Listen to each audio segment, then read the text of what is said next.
जिसे इमरान 14 दिन की हिरासत में भेज दिया गया है। उससे पूछताछ हो रही है। कई बड़े राज खुलने की उम्मीद भी जताई जा रही है। आरोपियों के 20 बैंक अकाउंट की जांच पड़ताल हो रही है और इस मामले में विदेशी फंडिंग की जांच हो रही है। 2 लड़कियों ने यह आरोप लगाया था कि जिम ट्रेनर और उसके साथी लड़कियों से दोस्ती करते थे, उन्हें फंसाते थे, फिर ब्लैकमेल करते थे और फिर धर्मांतरण के लिए मजबूर करते थे। उसी के आधार पर यह कार्रवाई की गई है। मिर्जापुर में जिम के जरिए धर्मांतरण का खेल खेलने के आरोप में 7 लोगों को गिरफ्तार किया गया। लेकिन ये तो सिर्फ मोहरे हैं, क्योंकि धर्मांतरण का इसी तरह का मॉड्यूल इससे पहले भी देश के कई हिस्सों में सामने आ चुका है, जहां हिंदू, खासकर हिंदू लड़कियों को धर्मांतरण का शिकार बनाया जाता था। इसलिए सबसे बड़ा सवाल यही है कि मिर्जापुर के अवैध धर्मांतरण सिंडिकेट का असली आका आखिर कौन है। इमरान की गिरफ्तारी के बाद हुई शुरुआती पूछताछ में ये साफ हो गया है कि ये रैकेट सिर्फ मिर्जापुर तक सीमित नहीं था, बल्कि इसके तार पड़ोसी जिलों तक फैले थे। पुलिस अब पूरे सिंडिकेट, बैंक अकाउंट, फरार आरोपियों की तलाश में लगातार जुटी है।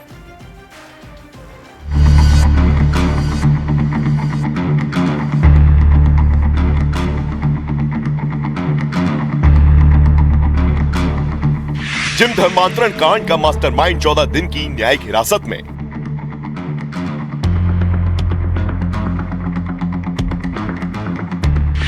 पूछताछ में खुलासा, कई जिलों में फैला है जिम धर्मांतरण रैकेट।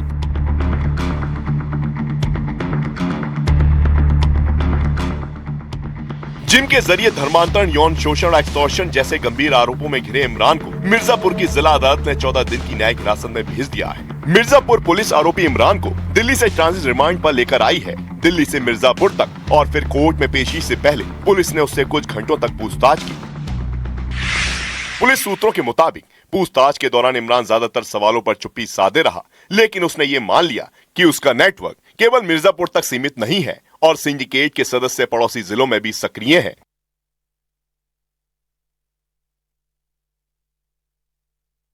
यही वजह है कि मिर्जापुर पुलिस ने इस केस में गाजीपुर पुलिस से भी संपर्क कर मामले की जांच करनी शुरू कर दी है। इमरान वही शख्स है जिसने सबसे पहले केजीएन जिम सेंटर की शुरुआत की थी। फंडिंग मिलने के बाद उसने मिर्जापुर में केजीएन जिम का पूरा नेटवर्क खड़ा कर दिया। इमरान ने अपने पूरे परिवार को जिम नेटवर्क से जोड़ दिया। भाई अशफाक को जिम का मालिक बनाया, साले को ट्रेनर, और फिर शुरू हुआ धर्मांतरण, यौन शोषण और ब्लैकमेलिंग का संगठित खेल। दिल्ली से मिर्जापुर के रास्ते और फिर मिर्जापुर जेल भेजने से पहले जो चंद घंटे मिर्जापुर पुलिस को आरोपी इमरान से पूछताछ करने का वक्त मिला, उसमें यह साफ हो गया कि आरोपी इमरान का जो सिंडिकेट है वो पड़ोसी जिले तक फैला हुआ है। हालांकि ज्यादातर सवालों के जवाब में इमरान चुप्पी साधे हुए है। पूछताछ के दौरान मिर्जापुर पुलिस ने इमरान से कई अहम सवाल किए। जिम सेंटर में नियमों के अनुसार सीसीटीवी कैमरे क्यों नहीं लगाए गए? ट्रेनरों की शिफ्ट का कोई आधिकारिक रिकॉर्ड क्यों नहीं था? धर्मांतरण का विचार कहां से आया और अब तक कितनी महिलाओं को निशाना बनाया गया? क्या इस पूरे रैकेट के पीछे कोई और बड़ा चेहरा है? फंडिंग कहां से आई और सिर्फ 4 साल में इतनी संपत्ति कैसे खड़ी हो गई? दुबई और मलेशिया के बार-बार दौरों का मकसद क्या था और इस सिंडिकेट में कुल कितने लोग शामिल हैं? इस वक्त मिर्जापुर पुलिस के सामने 2 बड़ी चुनौती है। पहली बड़ी चुनौती बाकी सिंडिकेट मेंबर्स का पता लगाना और उन्हें जल्द से जल्द गिरफ्तार करना, जबकि दूसरी बड़ी चुनौती फंडिंग को लेकर है कि आखिरकार आरोपियों को फंडिंग कहां से मिलती थी। जांच में यह भी सामने आया कि आरोपी इमरान एक प्रॉपर्टी डीलिंग कंपनी का मालिक है जो कानपुर के पते पर रजिस्टर्ड है, लेकिन उसका संचालन मिर्जापुर से किया जा रहा था। इमरान के खिलाफ पहले से ही कई मुकदमे दर्ज हैं और वो कई लग्जरी गाड़ियों का मालिक बताया जा रहा है। पुलिस ही नहीं बल्कि उसके पड़ोसी भी इस बात से हैरान है कि अचानक उसके पास इतनी बड़ी रकम और संपत्ति कहां से आई। जो जानकारी थी सर कि ये जिम के धंधे से जुड़े थे और जिम में जिस तरीके से आरोप लगा रहे हैं धर्मांतरण की, हिंदू लड़कियों का फोटोग्राफ वगैरह, उसको लेकर क्या आप? इसका सर मेरा मिर्जापुर जिला प्रशासन से सविनय निवेदन है कि इस जो ये जिम जिहाद शुरू हुआ है, इसकी निष्पक्ष जांच करा के उचित कार्रवाई करें। मिर्जापुर पुलिस की सतर्कता के चलते आरोपी इमरान को दिल्ली इंटरनेशनल एयरपोर्ट से गिरफ्तार किया गया। अब पुलिस जिम से जुड़े करीब 20 बैंक अकाउंट्स, इमरान की कंपनी और उसके पर्सनल अकाउंट्स की गहराई से जांच कर रही है। पुलिस अधिकारियों का कहना है कि इस केस में आगे और भी गिरफ्तारियां तय हैं और बैंक ट्रांजैक्शन से जुड़े खुलासे हो सकते हैं। फिलहाल आरोपी इमरान का भाई अशफाक फरार है, जिसकी तलाश में पुलिस की टीमें लगातार दबिश दे रही हैं। पुलिस का दावा है कि अशफाक की गिरफ्तारी भी जल्द की जाएगी। हमारी ये खबर हर उस परिवार के लिए चेतावनी है जहां महिलाएं और लड़कियां फिटनेस के लिए जिम जाती है। उत्तर प्रदेश के मिर्जापुर में जिस तरह जिम के अंदर प्यार, ब्लैकमेलिंग और फिर धर्मांतरण का खेल चल रहा था, उसने पूरे देश को हिलाकर रख दिया। सवाल सीधा है कि क्या जिम अब सुरक्षित है? इस रिपोर्ट में हम साजिश, शिकायत से लेकर गिरफ्तारी तक की पूरी कहानी दिखाने जा रहे हैं।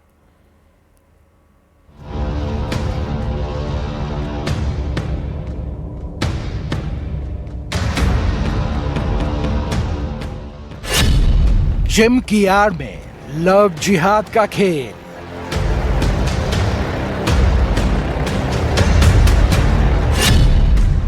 छल, बल और प्रेम जाल की खौफनाक साजिश।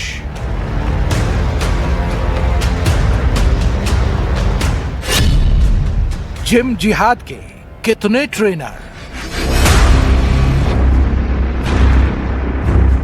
आज छोटे शहरों से लेकर बड़े महानगरों तक जिम आम हो चुके हैं। बुजुर्ग, युवा और खासकर महिलाएं फिटनेस के लिए यहां आती हैं। लेकिन मिर्जापुर से आया मामला पूरे देश के लिए झटका है। आरोप है कि जिम के ट्रेनर और स्टाफ ने पहले दोस्ती की, फिर प्यार का भरोसा जीता और उसके बाद ब्लैकमेलिंग शुरू कर दी।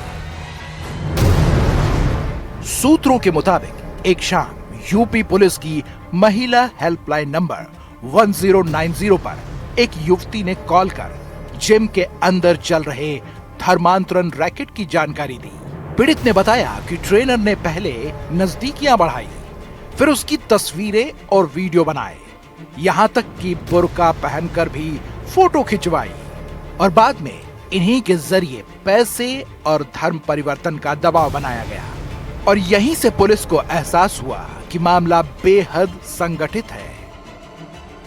मुख्यमंत्री योगी आदित्यनाथ ने महिलाओं के लिए डेडिकेटेड 1090 यानी 1090 हेल्पलाइन सेवा की शुरुआत की थी, ताकि महिलाएं 1090 पर कॉल करके अपनी शिकायत दर्ज करवा सकें। मिर्जापुर धर्मांतरण मामले की एक पीड़िता ने सबसे पहले 1090 पर ही कॉल की और अपनी आपबीती सुनाई। शिकायत के बाद पुलिस ने पीड़ित और उसके परिवार से संपर्क किया, लेकिन सामाजिक दबाव के डर से वो लिखित शिकायत देने से हिचक रहे थे। इसके बावजूद एक इंस्पेक्टर स्तर के अधिकारी ने खुद जांच शुरू की। 1-2 दिन बाद ट्रेनर को पूछताछ के लिए बुलाया गया। बातों बातों में पुलिस ने उसका मोबाइल फोन चेक किया। ट्रेनर पहले ही कई डेटा डिलीट कर चुका था, लेकिन एक पासवर्ड प्रोटेक्टेड फोल्डर पुलिस की नजर में आ गया। सख्ती के बाद फोल्डर खुला और अंदर से करीब 50 लड़कियों के फोटो वीडियो मिले, जिसमें कई बुर्का पहने हुए भी थीं। यही वो डिजिटल सबूत थे जिन्होंने ब्लैकमेलिंग और धर्मांतरण की साजिश को उजागर कर दिया। इसके बाद पीड़ित ने 3 दिन बाद थाने में लिखित शिकायत दी और एफआईआर दर्ज होते ही गिरफ्तारी का सिलसिला शुरू हो गया। इस वक्त उसी क्राइम स्पॉट पर मैं मौजूद हूं जहां से पीड़िता यानी सबसे पहली पीड़िता निकलकर सामने आई और पुलिस को आपबीती बताई। बी फिट फिटनेस सेंटर, ये वही फिटनेस सेंटर है जहां से पीड़िता निकली और पुलिस को धर्मांतरण के गंदा खेल, एक्सटॉर्शन का गंदा खेल, छेड़खानी का गंदा खेल के बारे में जानकारी दी। इन्वेस्टिगेशन शुरू हुआ और सबसे पहली गिरफ्तारी जो हुई इस पूरे मामले में, यानी जो अहम सुराग पुलिस को मिले ट्रेनर के मोबाइल से, वो इसी जिम सेंटर से मिले। जैसे जैसे जांच आगे बढ़ी, साजिश की परतें खुलती चली गई। पुलिस को पता चला कि जिम का मालिक, ट्रेनर और काउंटर स्टाफ सब एक ही परिवार के सदस्य हैं और मिलकर रैकेट चला रहे थे। अगर कोई लड़की एक ट्रेनर से प्रभावित नहीं होती तो दूसरा ट्रेनर पीछे लगाया जाता था। पहले भावनात्मक रिश्ता, फिर दबाव और फिर धर्मांतरण की कोशिश। जांच में यह भी सामने आया कि जिम में एक भी सीसीटीवी कैमरा नहीं था ताकि अंदर की गतिविधियां रिकॉर्ड ना हो। अब तक इस केस में 7 आरोपी गिरफ्तार हो चुके हैं, लेकिन मुख्य आरोपी अशफाक अब भी फरार है। पुलिस का दावा है कि जैसे जैसे पूछताछ बढ़ेगी, इस नेटवर्क से जुड़े और नाम भी सामने आ सकते हैं। मिर्जापुर का ये मामला अब सिर्फ अपराध नहीं, बल्कि पूरे समाज के लिए एक गंभीर चेतावनी बन चुका है।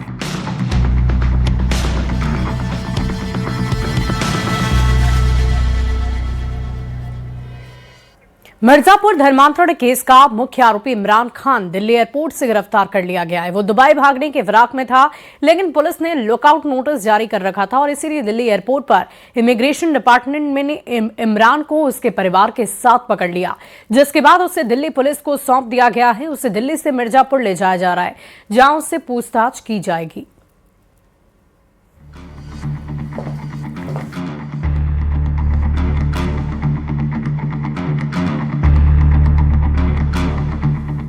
मिर्जापुर जिम धर्मांतरण गैंग का सरगना गिरफ्तार।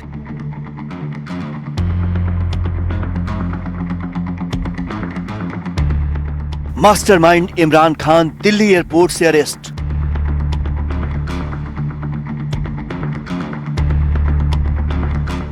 पुलिस की गिरफ्त में इमरान समेत 7 आरोपी। 25,000 का इनामी मिर्जापुर जिम धर्मांतरण केस का मास्टरमाइंड फरार आरोपी इमरान खान दिल्ली एयरपोर्ट से गिरफ्तार कर लिया गया है।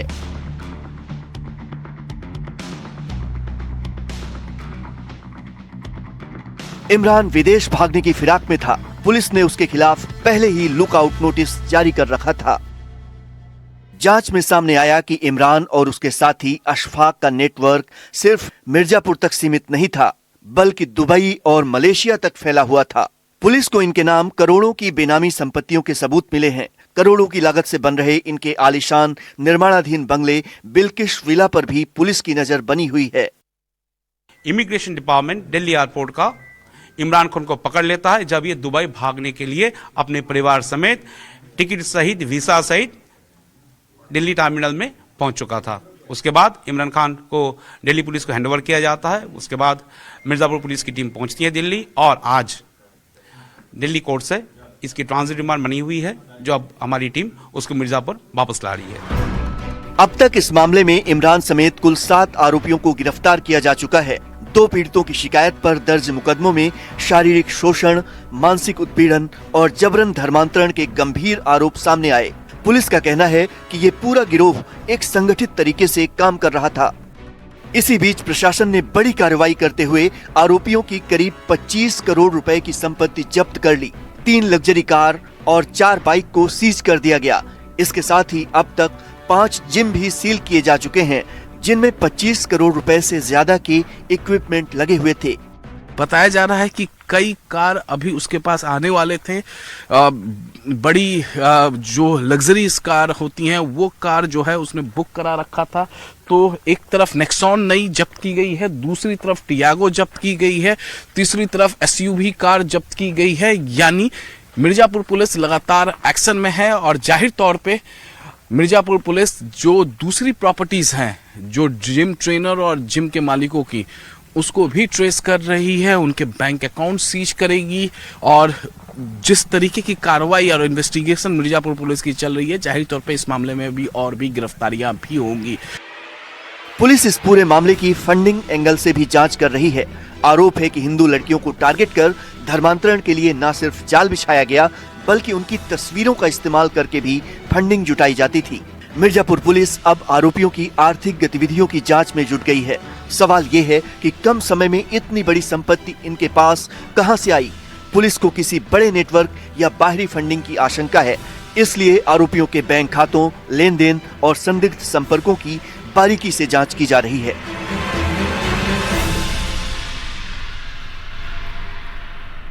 और देखिए, देश भर में साइबर ठगी के बढ़ते मामलों के बीच कंबोडिया से एक हैरान कर देने वाली खबर आई। कंबोडिया में पाक और चीन के एजेंट ने भारत में साइबर ठगी के लिए एक ऐसा साइबर अड्डा तैयार कर लिया है जहां वो अच्छी नौकरी का झांसा देकर भारतीयों को हायर करते हैं और फिर उन्हें बंधक बनाकर भारत में साइबर ठगी उनसे करवाते हैं। मना करने पर भारतीयों को बेहिसाब टॉर्चर किया जाता है और रिहाई के नाम पर लाखों रुपए की फिरौती की मांग की जाती है। इस सुपर एक्सक्लूसिव खुलासे में न्यूज 18 की ये ग्राउंड रिपोर्ट आप देखिए।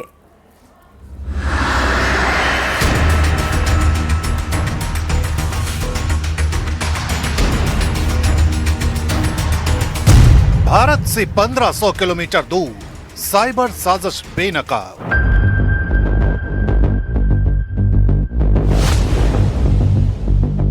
कंबोडिया में पाक चीन ने बनाया साइबर स्लेवरी बेस। कंबोडिया में बंधक बनाए गए करीब 500 भारतीय। न्यूज 18 इंडिया का सुपर एक्सक्लूसिव खुलासा। कंबोडिया की इसी चकाचौंध को दिखाकर भारतीय युवाओं को कंबोडिया आने के लिए रिझाया जाता है। भारतीय युवाओं को अच्छी सैलरी और रहने खाने की बेहतरीन सुविधा का लालच देकर उन्हें कंबोडिया में जॉब का ऑफर दिया जाता है। धोखेबाजी के इस ट्रेलर को देखकर अब तक कई भारतीय युवा कंबोडिया जाकर फंस चुके हैं, बंधक बन चुके हैं और अब उनसे अपनी जान बचाने के एवज में मोटी रकम मांगी जा रही है। कंबोडिया में पूरा साइबर क्राइम नेक्सस पाकिस्तान और चीन के गठजोड़ से चलाया जा रहा है, जिसके निशाने पर है भारत और भारतीय। पाक चीन गठजोड़ वाले इस साइबर नेक्सस का मकसद है साइबर फ्रॉड करना, ताकि चीन पाकिस्तान के ऊपर किसी भी तरह की उंगली न उठे। लेकिन न्यूज 18 इंडिया ने इस नापाक साजिश का भंडाफोड़ कर दिया है। इस साजिश के शिकार हुए हैं मुजफ्फरनगर के हरसौली गांव के कई नौजवान। पिछले 6 महीने में मुजफ्फरनगर के हरसौली गांव के करीब 20 युवा कंबोडिया में बिछाए गए इस साइबर नेक्सस की गिरफ्त में आ चुके हैं, जहां उन्हें बंधक बना लिया गया। जांच एजेंसी सूत्रों के मुताबिक कंबोडिया में बंधक बनाए जाने के बाद उनसे भारत में साइबर अरेस्ट, हनी ट्रैप और इन्वेस्टमेंट फ्रॉड के लिए भारतीय परिवारों से संपर्क का दबाव बनाया जाता है और मना करने पर रूह कपा देने वाला टॉर्चर किया जाता है।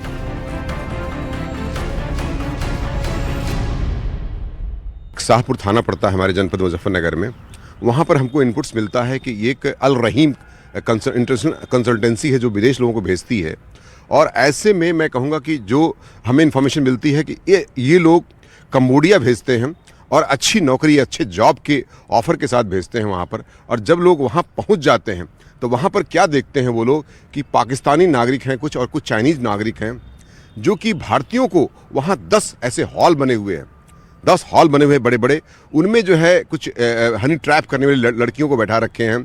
कुछ ऐसे लोग हैं जो कि जो हमारे पासपोर्ट को रख लेते हैं। वो पासपोर्ट रखने के बाद जो है इंडियंस के साथ फ्रॉड करने के लिए एक तरीके से मोटिवेट करते हैं। ये जो इंडियंस आ रहे हैं, इंडियंस के खिलाफ यूज करने का जो है उनको, कि इंडियंस को ही उनके फ्रॉड करेंगे। साकिब और जीशान ये दोनों हरसौली गांव के रहने वाले हैं, जो अच्छी जॉब के लालच में कंबोडिया गए थे। लेकिन अब खबर आई है कि उन्हें वहां बंधक बना लिया गया और रिहा करने के एवज में 5 से 10 लाख रुपए की फिरौती मांगी जा रही है। आपका कौन फंसा है वहाँ पे? समीर, वो साकिर। शाकिर कौन है? लड़का है मेरा। क्या हुआ था, कब से वो फंसा है? वो 2-3 महीने से ले गए थे जी, सब फरोड गिरदी में ले गए थे। चलेगा वो पता नहीं क्या बता के ले गए थे? नौकरी कराएंगे और उसमें वेटर के काम में कह रहे थे चले जाने के लिए। तुम्हारा कौन फंसा है वहाँ पे? मेरा वहाँ पे छोटा भाई है, उसको वहाँ से उसे बताया कि कोई मॉल की नौकरी है, वहाँ पे आपको मॉल की नौकरी करनी है, और अच्छा पैसा बता के ले गए थे। उसे वहाँ पे जाके फंसा दिया और उस पे वहाँ पे साइबर फ्रॉड करवा रहे, स्कैम, कंप्यूटर द्वारा स्कैम किया जा रहा है, जिसमें उसे बहुत ज़्यादा परेशानी हो रही है। ना खाने को दे रहे और उसे ड्यूटी करवा रहे हैं 16-16, 17-17 घंटे, जिसमें उसे सोने को नहीं दे रहे, न उसे खाने को दे रहे, और मारपीट कर रहे हैं उसके साथ, और उसे फायर कर देगा वहाँ से। साइबर एक्सपर्ट भी राष्ट्रीय सुरक्षा के लिहाज से इस ट्रेंड को भारत के लिए बेहद खतरनाक मान रहे हैं। भारत के युवाओं को ज्यादा टारगेट किया जाता है, बिकॉज होता यह है कि क्योंकि जो फ्रॉड करना होता है वो इंडियन लोगों के साथ ही करना होता है, भारतीय लोगों के साथ ही करना होता है, इसीलिए ऐसे पर्सन की जरूरत पड़ती है जो कि इंडियन ही हो, क्योंकि जब आप वो वहां पे डिजिटल अरेस्ट का जब वो पूरा सिस्टम बनाते हैं तो उनको कहीं ना कोई लोकेशन से, जैसे लखनऊ से या फिर मुंबई से या फिर कोई भी स्पेसिफिक जगह से उनका पूरा सेटअप बनाना होता है। तो और जो अगर वो इंडियन होगा तो बहुत इजी तरीके से इंडियंस को वो फ्रॉड ज्यादा अच्छी तरीके से कर पाता है। न्यूज 18 इंडिया की पड़ताल में ये भी पता चल चुका है कि कंबोडिया में कई लड़कियों को भी बंधक बनाया गया है।